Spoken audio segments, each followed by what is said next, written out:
A lot of times it's easy to get caught up in the big projects that we're working on, whether that's a big documentary, your next feature film, your big short film that you're going to submit to festivals. But a lot of times what we forget is where we improve is with the little projects that we do in between our big projects. Firstly, it's just good practice. I always say that you get better in the gym. If you want to get better at lighting, if you want to get better at blocking, if you want to get better at writing, script writing or whatever, then you just need to do it more. It doesn't mean that just doing something with no intention behind it is going to make you become the greatest filmmaker of all time. You want to pick things that you can work on. Back when we made my first narrative short film, The Crack, at the end of 2013, I really didn't know how to write scripts, but I had a poem laying around called The Crack, which was a narrative poem. It was told from a first person perspective, and it was about this guy kind of going through this family drama. I downloaded a script writing software. I think at the time I downloaded a pirated version of Final Draft, if I recall correctly.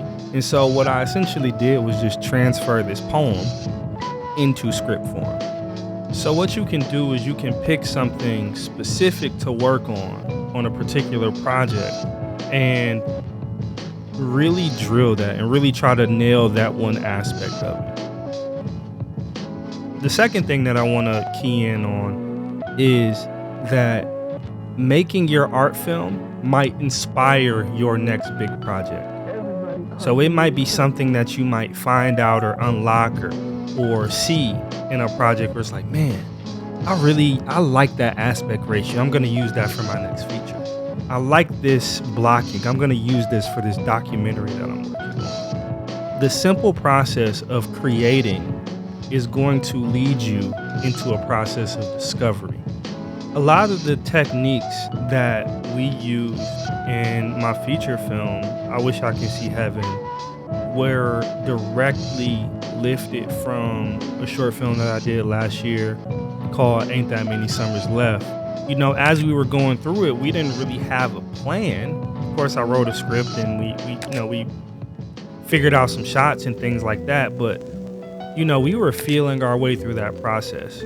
I think Chuck and I, we discovered some visual things, especially in terms of how we photograph faces, in terms of light and shadow and things of that nature that we used directly in I Wish I Could See Heaven.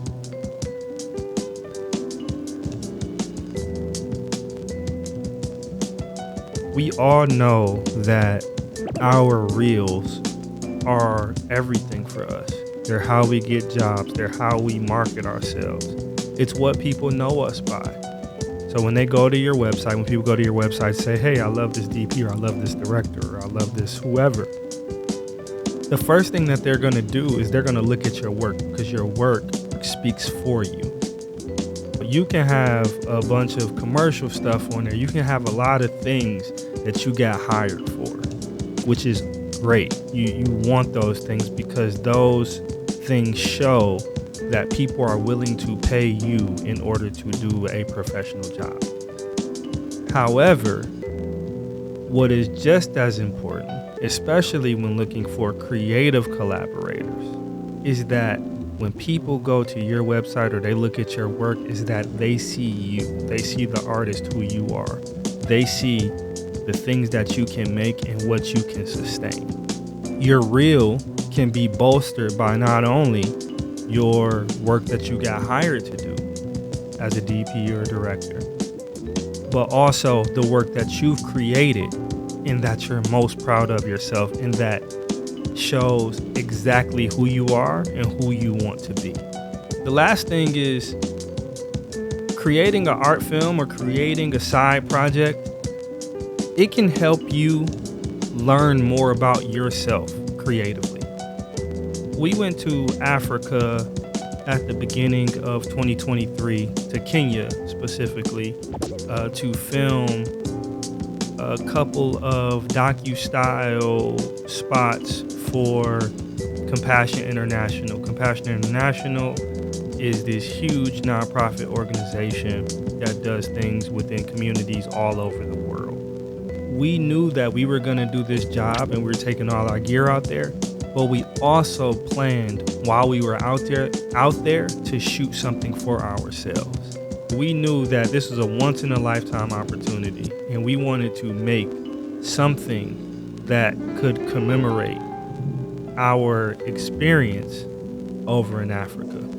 And that spirit of a commemoration culminated in us making the short film My Mother's Land. I say all of that to say that by creating, you are opening yourself up to the opportunity to not only inspire yourself, but inspire other people, and people get to see a piece of who you are, as opposed to you just getting hired for something that is somebody else's brainchild. I got hired to do commercials off of Little Church. I never aspired to do commercials, but my EP saw Little Church and sought me out. So you never know what these projects can do for you. So make your film, take that leap, find good collaborators, and you never know what can happen. And enjoy the process, man. It's fun. So, y'all be safe. Have a good one. I appreciate y'all. I'll at y'all in the next video. Peace.